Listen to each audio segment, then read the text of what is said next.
โป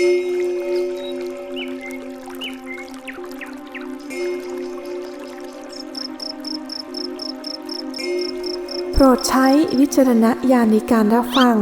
2 โหรดังทำนายตรงกันเดือนพฤศจิกายน 2565 เดือนแห่งมหาวิปริตครั้งใหญ่สัญญาณน้ำท่วมใหญ่ดินถล่มมาตามนัดกรุงเทพน้ำจะท่วมอย่างหนักเรื่องน้ำไม่น่าไว้วางใจเป็นอย่างยิ่งโดยเฉพาะอย่างยิ่งระยะจากนี้ไปดวงเมืองรัตนโกสินทร์ที่ลัคนาสถิตราศีเมษนั้นเป็นร้ายด้านดีก็มีเริ่มตั้งแต่ประมาณเดือนมีนาคม 63 มาแล้วที่ประชาชนเริ่มเข้าเคราะห์เดือดร้อนทั้งด้านเศรษฐกิจภัยพิบัติสูญเสียใหญ่ถ้าเป็นสมัยก่อนเรียกชาวบ้านเจอสภาวะข้าวยากหมากแพงที่ร้ายโดดเด่นที่สุดก็คงหนีไม่พ้นเรื่องของโควิด -19 แถมด้วยรัสเซียรบยูเครนและจีนก็กำลังจะซัดกับอเมริกาด้านเศรษฐกิจอีกถ้าเป็นผู้เขียนจะสะกิดและบอกว่าดวงกำลังตกถึงที่สุดในรอบ30 ปีในที่สุดฟ้ารั่วรอบแรกก็มาตามที่ได้เขียนทำนายสถานการณ์น้ำปี 2565 ในแม่หมอสมัครเล่นตอนที่ 439 ชื่อตอนน้ำใหญ่กำลังจะมาว่าจะมีเหตุปัจจัยให้ฟ้ารั่วรอบแรกของปี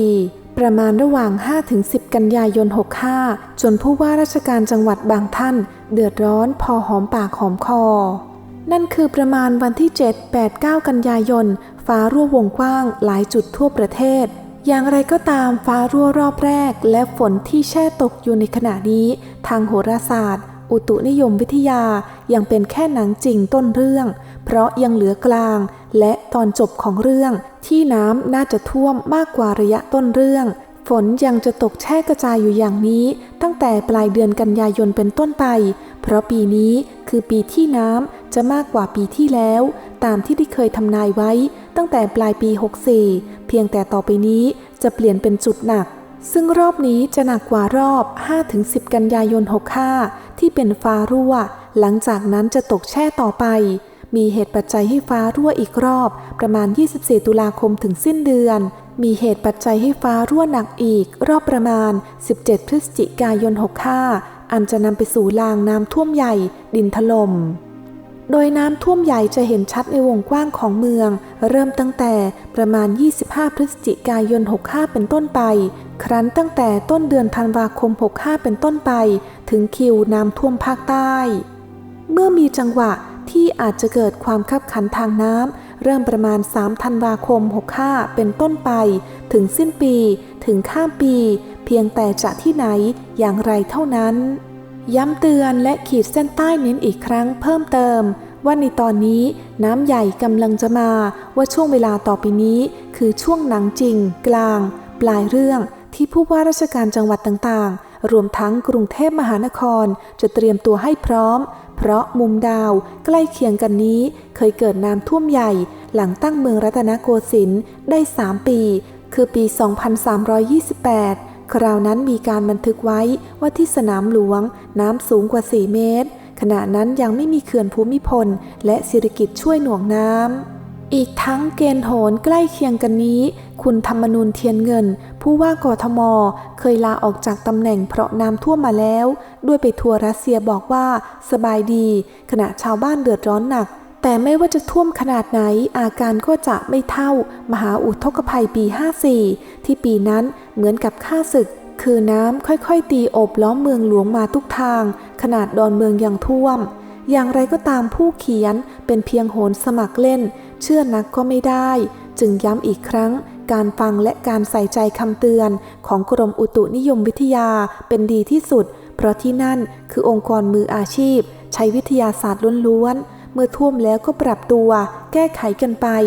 เตรียมตัวรับหน้าฝนปีหน้าที่คาดว่าจะตกน้อยกว่านี้เข้าข่ายอาจจะแรงด้วยซ้ำและต่อไปเป็นคำพยากรณ์ของโสรจะนวลอยู่หรือนอสตราดามุสเมืองไทยซึ่งได้พยากรณ์ของเดือนพฤศจิกายน 2565 ไว้ดังนี้เดือนพฤศจิกายน 65 เป็นเดือนที่ไทยต้องเจอภัยธรรมชาติคุกคามหนักทั้งบกน้ำและอากาศ ระวังแถบเพื่อนบ้านได้รับผลกระทบด้วยเตือนเดือนนี้ผู้นำห้ามประมาทเป็นเดือนสุดหฤโหดสุดวิปริตที่แท้จริงสำหรับคนไทยเพราะจะเกิดภัยธรรมชาติครั้งรุนแรงที่สุดสูญเสียชีวิตผู้คนมากมายแหล่งน้ำทั้งเล็กและใหญ่พังทลาย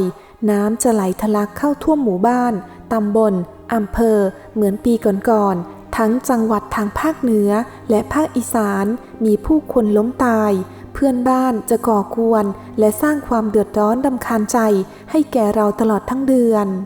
บุคคลผู้ถืออาวุธจะมีบทบาทบ้านเมืองยังอยู่ในระยะหน้าสิวหน้าขวานการเผชิญหน้ากับผู้ก่อการร้ายทางภาคใต้ก็ยังมีอยู่จะมีผู้ก่อความวุ่นวายภายในรุนแรงบ้านเมืองอาจเป็นอัมพาตชั่วระยะหนึ่งประเทศไทยจะถูกก่อวินาศกรรมอย่างหนักประเทศไทยก็ถูกตรึงด้วยบาปเคราะห์ในมุมสามเหลี่ยมโดยมีดาวอาทิตย์เป็นตัวเสริมให้ครบมุมดังนั้นสิ่งที่ไม่ดีที่เกิดขึ้นคือจะมีอุบัติเหตุร้ายแรงเกิดขึ้นสภาพเหตุการณ์ภายในเป็นปีที่น่าวิตกอาจปั่นป่วนหรือมีผู้ยุยงให้วุ่นวายได้อาจมีการประสานงานกันบ้างกับประเทศเพื่อนบ้านเป็นเดือนอันตรายจะเกิดภัยธรรมชาติที่หฤโหดที่สุดอุบัติเหตุครั้งใหญ่เกิดขึ้นทั้งทางบกทางน้ำและทางอากาศเครื่องบินภายในประเทศจะตกสูญเสียชีวิตผู้คนมากมายและในวงการเมืองบุคคลในเครื่องแบบจะมีปัญหาขัดแย้งอย่างรุนแรงผู้มัวเมาอำนาจจะแสดงอำนาจโดยไม่เป็นธรรม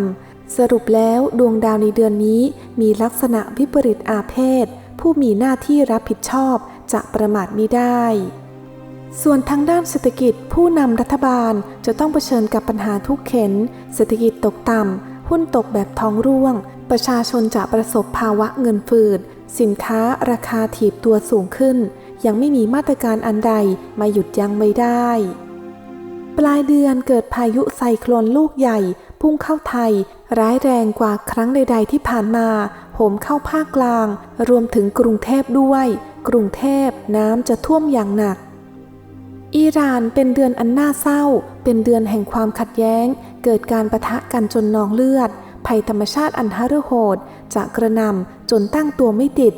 เวียดนามลาวอินเดียเกิดน้ำท่วมครั้งใหญ่ผู้คนและสัตว์เลี้ยงสูญหายเป็นจำนวนมากยูกันดาบังคลาเทศเกิดความแห้งแล้งภัยธรรมชาติวิกฤตทำให้เด็กและคนชราอดอยากตายไปมากเพราะความหิวโหยกะเหรี่ยงในพม่าก่อการในประเทศพม่าทำให้ทางการต้องใช้กำลังปราบปรามสุดท้ายนี้ขอขอบพระคุณสำหรับที่มาเนื้อหาข้อมูลจากโหนฟองสนานจามอนจันทร์และโหนโสระจะนวลอยู่มาณที่นี้และย้ำอีกครั้งว่าเรื่องราวที่เราได้นำมาฝากนี้เป็นความเชื่อส่วนบุคคลโปรดใช้วิจารณญาณในการรับฟังด้วยนะคะสำหรับวันนี้สวัสดีค่ะ